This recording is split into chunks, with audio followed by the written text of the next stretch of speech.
So I did the American League a while ago. If you guys missed it, the link is in the description below. So I ranked the American League from 2010 to 2019 for the best MVP seasons. So we're going to do the same with the National League. Now, what made the American League MVPs list special? One guy had it 3 times, one player had it twice, and there was 2 triple crowns. So the American League, of course, Mike Trout won in 2014, 2016, and 2019. Miguel Cabrera won it back-to-back years in 2012 and 2013. And the Tigers had back-to-back triple crowns. Justin Verlander in 2011 and Miguel Cabrera in 2012. Now, there is a triple crown in the National League. It was actually not an MVP season. I'm going to talk about it a little later in the video. If you guys do enjoy, leave a like, would appreciate it. Subscribe if you're new. Hit that notification bell as well as get notified whenever new videos go live. And leave comments down below. Do you agree with the picks? Do you disagree? There's somebody that you think should have been higher up on the list. Let me know. But this is my opinion, of course, on the best MVP seasons of the 2010s in the past decade. It's definitely difficult to rank. I mean, they're all MVP seasons, so they're all incredible players with an incredible season. Let's start off with number 10. Now, at number 10, I have Kris Bryant with the Chicago Cubs in 2016. Of course, now a member of the San Francisco Giants. In 2016, Kris Bryant was an all-star, of course, the MVP.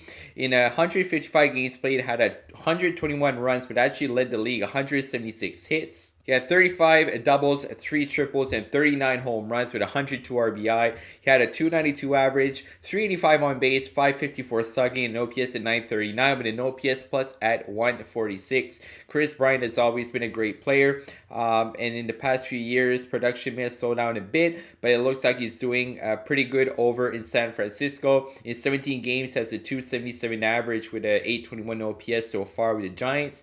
In that year, in 2016, he was great. Over 30 home runs and over 30 doubles. Averaged just below 300, but still a fantastic year. And he had a 7.3 WAR that season. Coming in at number 9, I have Andrew McCutchen with the Pittsburgh Pirates in 2013. Now, McCutchen's had a long career, a lot of great seasons, but this one really stands out. 157 games played. He had 185 hits, 97 runs, 38 doubles, 5 triples, 21 home runs with 84 RBI. He stole 27 bases, so very fast as well. 317 average, 404 on base, 508 slugging, and a 911 OPS with 157 OPS plus. All-Star MVP as well as the Silver Slugger that year. And Andrew McCutchen had 7.8 WAR, so he falls in number 9 on our list.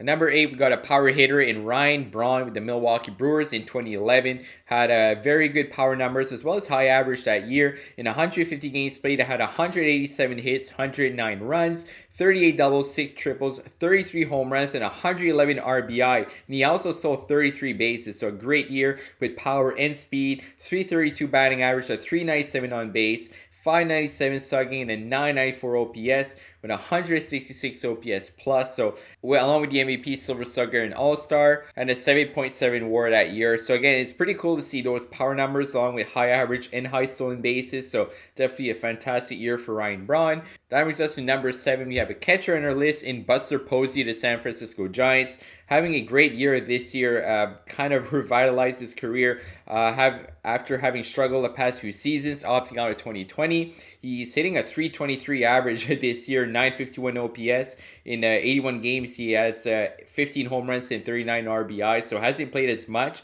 but great numbers for Posey. Let's start with his MVP year in 2012 with the San Francisco Giants. Of course, All-Star MVP, Silver Slugger, along with a World Series as well that year. So as a catcher, in 148 games played, 178 hits, 78 runs, 39 doubles, 24 home runs, 103 RBI, 336 average, 408 on base, 549 slugging, and 957 OPS, 171 OPS plus. He led the league in batting average and OPS plus as a catcher. Don't usually see big numbers like that from a catcher. He had a 7.6 WAR that year, and he's always been great at his position. But having a catcher win the MVP, I wanted to put him near the middle of the list. I have him at number 7. Coming in at number 6 is a guy that could potentially be in MVP talks this year, Canadian Joey Votto, who is having an incredible season this year, and I'm going to talk about it shortly. But in 2010, he won the MVP with the Cincinnati Reds, where he played all of his 15 seasons of his career so far, All-Star and MVP. In 2010, in 150 games played, 177 hits, 106 runs, had 36 doubles, 2 triple, 37 home runs with 113 RBI, so 16 bases.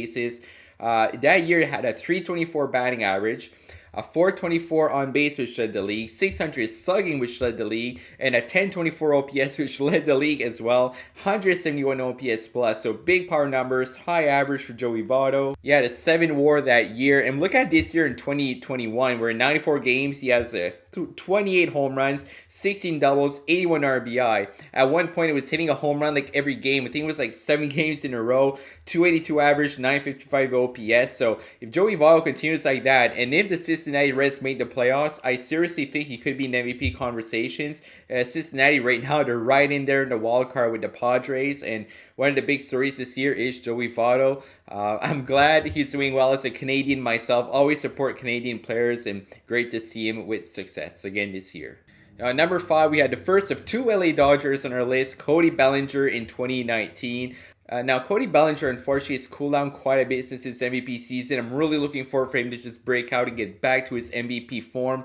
But in 2019, he was dominant with the Dodgers. He's always been a fantastic fielder, like in center field past few years. Made some incredible plays, so he's great in defense and offense. This year really stood out. Of course, MVP along with All-Star, Gold Glove, and Silver Slugger in 2019. 156 games played, had 170 hits, 121 runs. Had 34 doubles, 3 triples, 47 home runs, and 115 RBI. Stole 15 bases as well.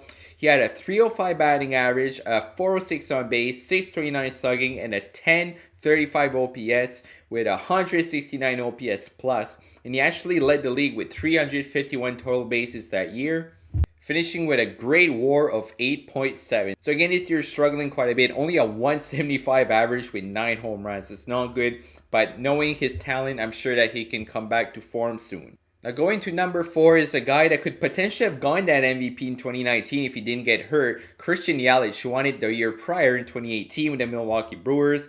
Just like CODY Bellinger's cooled off quite a bit since his MVP year, struggling this year, only 6 home runs with a 238 batting average. Does have a 370 on base, which is pretty good for 728 OPS. But his 2 years in 2018, 2019 were phenomenal. Let's talk about 2018 first. MVP along with Silver Slugger and All-Star. Christian Yelich had 147 games played, 187 hits, 118 runs, 34 doubles, 7 triples, 36 home runs, and 110 RBI with 22 stolen bases. So big power numbers, a lot of stolen bases, very fast. He had a 326 batting average, which led the league, 402 on base, 598 slugging, which led the league, and a 1000 OPS, which led the league as well, and 164 OPS plus, which led the league, and he led the league with 343 total bases. So Christian Yelich leading the league at a lot of those key stats. A fantastic year with that power and high average and stolen base numbers, all that combined. One of the greatest MVP seasons we've seen in the past decade. He had a 7.3 WAR that season. And if we look at 2019, where CODY Bellinger won MVP, he led the league in all of these stats. 329 average, 429 on base, 671 slugging, and 1,100 OPS with 179 OPS plus. He finished that year with 29 doubles, 44 home runs, 97 RBI, and 30 stolen bases. Again, I mean, CODY Bellinger won it, and Christian Yelich was right behind. He got hurt late in the year. Probably put his chances a bit lower to win it, but he could almost won the MVP in back-to-back years. Just like CODY Bellinger, I don't see him struggling for too long. He's too good. I'm sure he's going to break out of it. He actually hit a grand slam last night. I'm recording this on Sunday, August 22nd. Last night on Saturday, he had 2 home runs, including grand slam, so Yelly might be back. Now at number 3, I have one of the most terrifying power hitters in the league that we've seen, GIANCARLO Stanton with the Miami Marlins in 2017. Power was insane. In that year, he had 59 home runs, 1 away from 60, and he hit absolute moonshots. In 159 games, had 123 runs, 168 hits, 32 doubles, 59 home runs, which led the league, along with 132 RBI, which led the league. He had a pretty good average as well at 281 with a 376 on base, 631 slugging, which led the league, 1,007 OPS, 169 OPS plus, which led the league as well. All-Star and Silver Slugger. In that year, he had a 7.9 WARs, almost 8. Now, he did play almost every single game in the outfield that season. Now he's more of a DH for the New York Yankees, and haven't seen the power from Stanton as frequently the past few years to the Yankees. Had a lot of injury problems, but when he connects, the ball goes a long way. And Giancarlo Stanton with 59 home runs, definitely one of the better MVP seasons we've seen the past decade. Now, coming in at number 2, I have Bryce Harper in 2015 with the Washington Nationals. This was an insane season. MVP, All-Star, and Silver Slugger with the Washington Nationals. 153 games played. He led the league with 118 runs, had 172 hits, 38 doubles, 1 triple, 42 home runs, which led the league that year. 99 RBI, 6 stolen bases, had a .330 batting average. 460 on base, which led the league, 649 slugging, which led the league, 1,109 OPS led the league, and he also led the league with OPS plus at 198, almost had a 200 OPS plus, which is basically 98% better than the rest of the league. 338 total bases. He actually drew 124 walks with 131 strikeouts, so he almost walked as much as he struck out. Huge power numbers, big average, just an incredible season for Bryce Harper, and he's still fantastic. He's definitely in the conversation for NL MVP. Just guys like Joey Votto, Fernando Tatis Jr., which is probably the front runner right now, but Harper with 23 home runs, 52 RBI, 26 doubles in 101 games this year, hitting 291 with a 975 on OPS. He's still elite. Like, Harper is an elite player. He's great for the Philadelphia Phillies. Some people would have expected a bit more from him just because he set the bar so high with the Washington Nationals, but I think he's doing very well. Like in 2019, Philadelphia had 35 home runs, 114 RBI, 36 doubles, 260 average, and an 882 OPS. I mean, he's hovering in the high 200s this year, almost 1,000 OPS. He's still great, and Bryce Harper, 2015 is the second best MVP season in the 2010s, because at number 1, I have Clayton Kershaw of the LA Dodgers. Now, Bryce Harper, I do believe this was the highest WAR in the 2010s for MVP seasons. He finished with a 9.7 WAR, almost 10, which is crazy. Now, I actually got my Dodger hat. I've got Clayton Kershaw embroidered on the side. He's my favorite pitcher in Major League Baseball. I've been a fan of Kershaw ever since he started with the Dodgers. I've been following him for almost 10 years now as a fan, and they're my favorite National League team. Blue Jays are my favorite American League team, and I was super happy for them to win that World Series last year. Clayton Kershaw finally get his ring, well deserved. Now, he did have a triple crown in the 2010s. In 2011, he won the triple crown with the Cy Young. He led the league in wins with 21, ERA with 228, and 248 strikeouts. But that wasn't his MVP year. His MVP year was in 2014. And let me tell you, this was the second best ERA of Kershaw's entire career. He only had 7 less strikeouts in his Triple Crown year and over 30 less innings pitched. You could argue, I honestly think that this year was better than his Triple Crown year. The only reason he didn't win, he didn't have as many strikeouts. But in 2014, he led the league with 21 wins. He was 21-3.